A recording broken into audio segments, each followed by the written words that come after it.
नमस्कार, मैं चंद्रशेखर गुप्ता, कमला देवी high school Balika Vidyalaya इटायल Kohat Hamirpur से ऑनलाइन क्लास में आप सभी भैया बहनों का स्वागत है। कक्षा 10 मैथ प्रश्नावली 5.2 भाग 7 में सवाल नंबर 7 चल रहा है। देखिए सवाल नंबर 7 में हमने लिख दिया है बोर्ड पर भी, एपी का 31वां पद ज्ञात कीजिए जिसका 11वां पद 38 है और 16वां पद 73 है। सवाल दिया हुआ है, लिखा भी है, हमें 31वां पद ज्ञात करना है और 11वां पद दिया है और 16वां पद दिया है। देखिए इसका हल कैसे करेंगे। इसमें जो है 11वां पद दिया गया है, 11वां पद बराबर में दिया है 38। 11वीं पद, और हम पीछे सूत्र भी बता चुके हैं पिछले उसमें कि nवां पद बराबर सूत्र जो है होता है a plus n minus 1 into D. ये सूत्र है nवां पद के लिए। हम किसी भी पद का मान निकालें, n की जगह वो मान रख देंगे तो हमारा मान निकल आता है। तो हमें निकालना है 11वां पद। 11वें पद निकालने के लिए हमें n की जगह 11 रख देंगे तो हमारा मान निकल आता है। तो हम मान रख देंगे। यहाँ पर a नहीं दिया है, प्रथम पद भी नहीं है, हम प्रथम पद a मानते हैं और सार्वधातुक d मानते हैं। तब हमारा सूत्र होता है nवां पद बराबर a plus n minus 1 into D. हमें 11वां पद निकालना है तो हम सीधे इसमें रख सकते हैं a प्लस n की जगह 11 रख देंगे, 11 माइनस 1 इंटू डी बराबर 38 दिया गया है। हम घटा देंगे तो लिख देंगे a प्लस 10d बराबर 38। ये हम इसको समीकरण नंबर 1 मान लेते हैं। इसी तरह से अब हमारा दिया है 16वां पद। अगर 16वां पद निकालना है तो इसको सीधे लिख सकते हैं, क्योंकि 11वां पद अगर निकाला है तो हमने बनाया है a प्लस 10d, मतलब 1 कम हो जाता है यहाँ पर। इसी तरह से अब हम सीधे निकाल रहे हैं 16वां पद बराबर, इसमें दिया गया है 73। 16वां पद के लिए हम सूत्र यही लगाते हैं a plus 16 minus 1 into D. तो हम सीधे 16 में से अगर हम 1 घटा दें तो 15 बचता है। तो यहाँ सीधे लिखे दे रहे हैं हम a प्लस 15d बराबर 73। ये हमारा बन जाता है समीकरण नंबर 2। इन दोनों समीकरणों को हम विलोपन विधि से हल करेंगे। दोनों समीकरण चाहे 2 ऊपर हो चाहे 1, दोनों लिख लेते हैं हम। एक और यहाँ इसी के नीचे लिखे दे रहे हैं a प्लस 10d बराबर 38। ये हमने पहला लिख दिया और इसको हम विलोपन विधि से हल करेंगे। ये अगर समान दिए हैं और समान चिन्ह दिए तो घटाने पर हल करते हैं। घटाने पर जब हम हल करेंगे तो नीचे जो समीकरण लिखा हुआ है उसके चिन्ह बदल देते हैं। नीचे प्लस का a है, यहाँ माइनस चिन्ह काम करेगा। ये यहाँ प्लस तो इसका भी चिन्ह बदल जाएगा और इसका चिन्ह, इस तरह से हम चिन्ह बदल देते हैं। और ये प्लस का है, ये माइनस का, तो ये कट जाता है। 15 में से 10 घटा देंगे, 5d बचा बराबर। अब 73 में 38 घटा देंगे, 13 से 8 घटाएंगे, 5 बचा, हाथ से लेप हो जाएगी, 4 3 35 बचेगा। इसके बाद d बराबर निकालेंगे तो 5 का भाग हो जाएगा इस तरह से, तो हमारे 7 आ जाएगा। d का मान हमने निकाल लिया 7। अब d का मान हम चाहे समीकरण 1 में रख दें या समीकरण 2 में रख सकते हैं। तो लिखेंगे d का मान समीकरण 1 में रखने पर, तो समीकरण 1 हम लिख लेते हैं पहले, a प्लस 10d बराबर 38। हमें d का मान 7 रखना है इसमें, तो a प्लस 10 यहाँ गुणा कर देंगे 7 का बराबर 38। a प्लस गुणा हुआ हमारा 70, 38। इसके बाद पक्षांतर कर देंगे, a प्लस a बराबर 38 माइनस 70, इसको घटा देंगे। a बराबर 70 में 38 घटाएंगे, माइनस के बचेंगे, अलग घटा लिया करें इस तरह से। तो 10 में से 8 जाएंगे, 2 बचेंगे, यहाँ 4 यहाँ 2, 22 बचेंगे। 22 नहीं, यहाँ 4 हुआ 3 32 बचे माइनस के।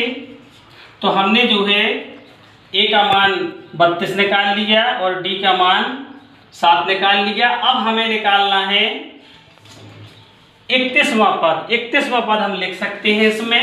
31वां पद यहाँ पे लिखेंगे हम 31वां पद बराबर, फिर सूत्र हमारा वही है एनवां पद का सूत्र है a plus n minus 1 into D.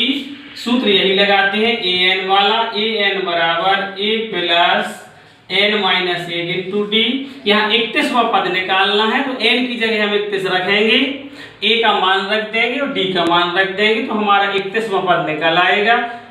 nवां पद 31वां पद का मतलब यहाँ पे हम a 31 भी लिख सकते हैं, इसके बाद मान रख देंगे, a का मान है -32 प्लस n का मान दिया है 31 माइनस 1 इंटू डी का मान रख देंगे 7, यहाँ पर आएगा -32, घटा देंगे 30 गुणा 7, ये 32 और गुणा कर देंगे 9 × 27 और 7 × 21, 210 में 32 घटा देंगे। तो इस तरह से अलग रफ में हल कर लिया करें। 210 में 32 नीचे, 10 में से 2 घटाएंगे 8 बचेगा, यहाँ 4 घटा देंगे 7 बचा और यहाँ पे हमारा 1 मतलब 178 बचा, 178 यही इसका उत्तर हुआ। 31वां पद हमारा निकल आया, ये इसका उत्तर हो गया। 31 हमारा हो गया 178। देखिए अब सवाल नंबर 8 भी हमने बोर्ड पर लिखा हुआ है। एक एपी में 50 पद हैं।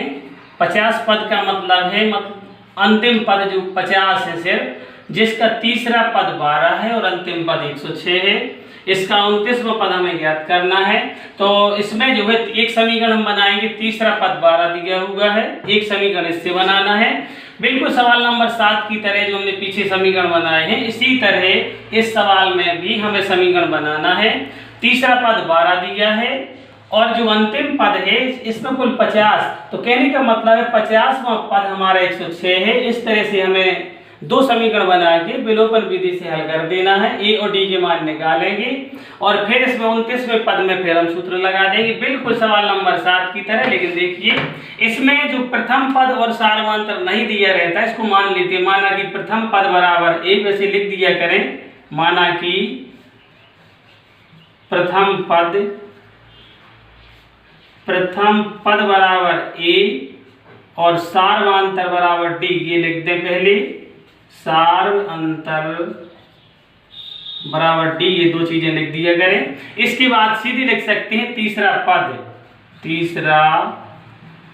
पद बराबर 12 दिया हुआ है और सूत्र हम लिख चुके हैं। अगर कोई भी जो हमने विस्तार रूप इस श्रेणी का बताया था, पहला पद ए हमने लिखा था, दूसरा पद लिखा था a plus 2d, a plus D, और इस तरह से आगे बढ़ते जाते हैं। अगर हमें तीसरा निकालना है तो a प्लस 2d, एक डी यहाँ पे कम हो जाता है। इसी तरह से अगर हम सीधा चाहें तो लिख सकते हैं, तीसरा पद है तो ये वाला हम लिख सकते हैं a प्लस 2d, सूत्र में लिखेंगे तो भी इतना ही आएगा, a प्लस 2d बराबर 12। इसको ये हम मान सकते हैं समीकरण नंबर 1। अगर कोई समस्या है तो यहाँ सूत्र भी लिख दिया है हमने, an बराबर a plus n minus 1 into D. इस फॉर्मूले का उपयोग कर सकते हैं। n की जगह अगर हम 3 रख देंगे तो हमारा 3 माइनस 1 ये आ जाएगा। इसके बाद हमारा अंतिम पद 106 दिया है, अंतिम पद और पद हमारे दिए हैं 50, तो कहने का मतलब है 50वां पद दिया है 106, हम सीधे लिखे नहीं रहे, 50वां पद बराबर 106 दिया हुआ है। और फिर वही फॉर्मूला लगा देंगे, यहाँ 50 रख दें अगर हम, तो a प्लस 50 माइनस 1 तो 49 हो जाएगा। तो यहाँ हम इसको सीधे लिख सकते हैं a प्लस 49 d बराबर 106। इस तरह से हम 2 समीकरण बना लिए हमने।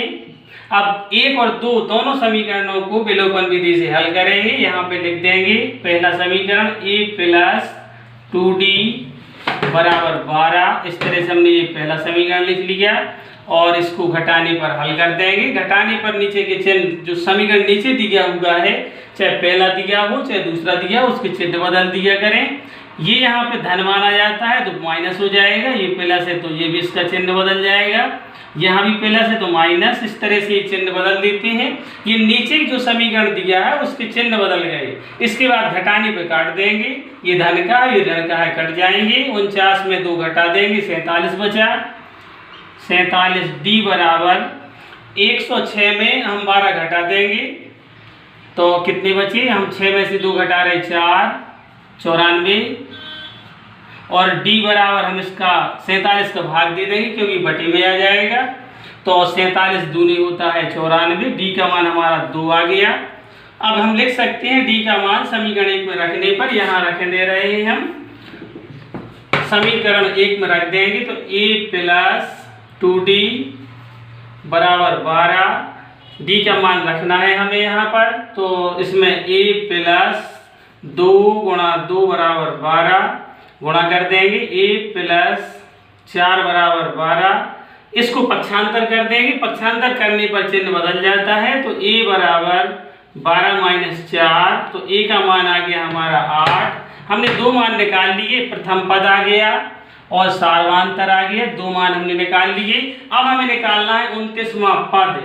29वां पद बराबर सूत्र फिर वही आ जाता है a plus n minus 1 into D. अगर हम यहाँ 29 रख दें तो आ जाएगा a प्लस, सूत्र लिखे दे रहे हैं हम, इसमें मान रखेंगे a plus n minus 1 into D. इस तरह से अगर हम मान रखें तो मान रख देंगे, a का मान भी हमने निकाल लिया है 8 प्लस इसका मान 29 है और d का मान भी हमने निकाल लिया है 2। इस तरह से मान हमने रख दिए। यहाँ पर आ जाएगा 8 प्लस घटा देंगे 28 बचे, 28 गुणा 2, इसके बाद गुणा कर देंगे 8 प्लस 2 का 8 में 2 8 16, 2 दूनी 4 1 5 और इनको जोड़ देंगे 64। तो हमारा 29वां पद आ गया 64। इसको लिख सकते हैं a 29 और इसका हमें यही मान निकालना था। सवाल नंबर 9, इसमें जो है लिखा हुआ है, सवाल नंबर बोर्ड पे भी लिख दिया है हमने। यदि किसी एपी के तीसरे और 9वें पद क्रमशः 4 और -8 हैं तो इसका कौन सा पद शून्य होगा। इस सवाल में भी जो सवाल नंबर हमने 7 और 8 बताए, इसी तरह से इसमें भी हमें समीकरण बनाना है।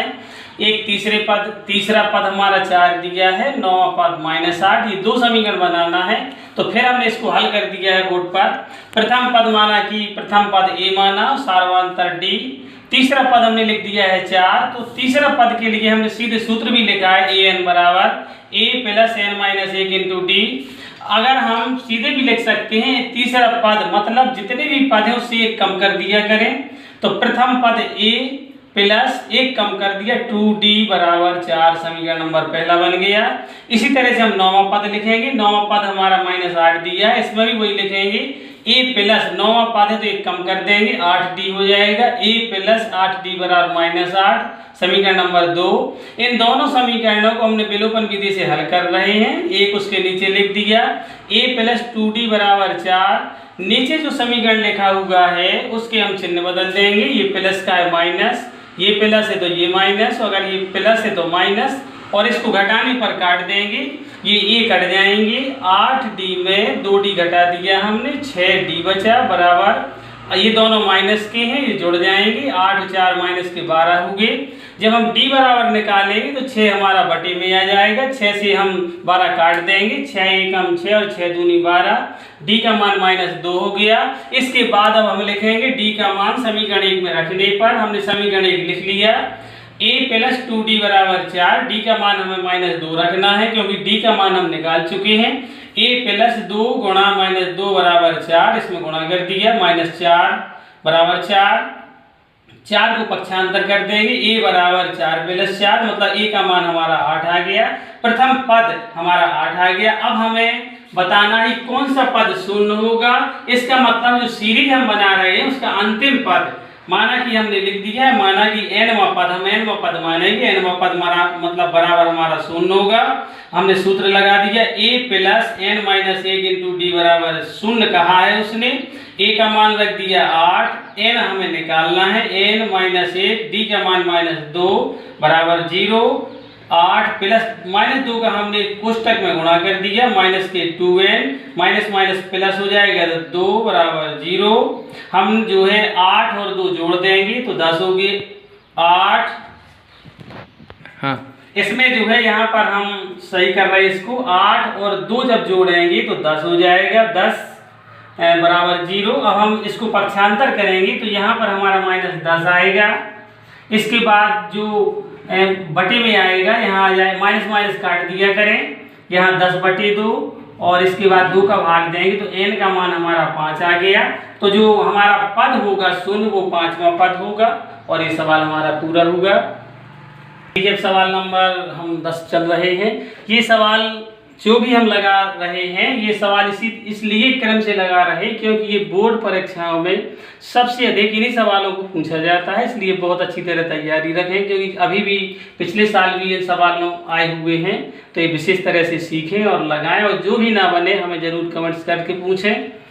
देखिए सवाल नंबर 10, इसमें लिखा हुआ है किसी एपी का 17वां पद उसके 10वें पद से 7 अधिक है, इसका सारवांतर ज्ञात कीजिए। बहुत सरल सवाल है ये।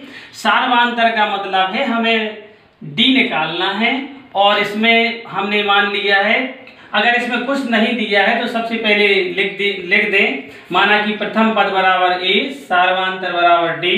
इसमें सीधे हमने शर्त लगा दी है क्योंकि उसने कहा है 17वां पद, जो 17वां पद है वो 10वें पद से कितना अधिक है, 7 अधिक है। तो हमने सीधे शर्त लगा दी प्रश्न के अनुसार, 17वां पद एक तरफ लिख दिया और 17वें पद की जो वैल्यू है वो 10वें पद से 7 अधिक है, तो हमने इसमें 7 और जोड़ दिया। तो ये दोनों पक्ष हमारे बराबर हो गए। 17वां पद बराबर 10वां पद प्लस 7, दोनों LHS और RHS दोनों पक्ष बराबर हैं। इसके बाद हमने 10वां पद पक्षांतर कर दिया, 17वां पद माइनस 10वां पद बराबर 7। इसके बाद हमने सीधे सूत्र लगा दिया है। सूत्र जो है हम कई बार लिख चुके हैं, En बराबर A plus n minus 1 into D. तो ये ध्यान रखेंगे, कोई भी पद निकालें उसमें अगर हम यहाँ n की जगह 17 लिख रहे हैं तो 17 में 1 घटेगा, 16d, मतलब 1 कम हो जाता है। तो हमने सीधे सूत्र लगा दिया, 17वां पद के लिए a प्लस 16d 17वें पद का फॉर्मूला हो गया। 10वें पद का जो सूत्र लगाना है 1 कम कर देंगे, a प्लस 9d बराबर 7। इसके बाद हम इसको खोल देंगे, कोष्टक के बाहर अगर माइनस दिया है तो जितने भी अंदर मान लिखे हुए हैं सबके चिन्ह बदल जाते हैं। a प्लस 16d ये दोनों माइनस के हो जाएंगे, माइनस का a माइनस का 9d बराबर 7, ये प्लस का a और माइनस के कट जाएंगे, हमारा बचेगा 16d माइनस 9d। 16 में से 9d घटाएंगे तो हमारा बचेगा 7d बराबर 7। 7 बटे में आ जाएगा 7, तो d का भाग देंगे, 7 का भाग 7 में 1 बार, तो d का मान 1 आ गया। इस तरह से हमारा सारवांतर निकल आया 1। ये सवाल हमारा पूरा हुआ और आज का जो भाग चल रहा है हमारा समाप्त हुआ। धन्यवाद।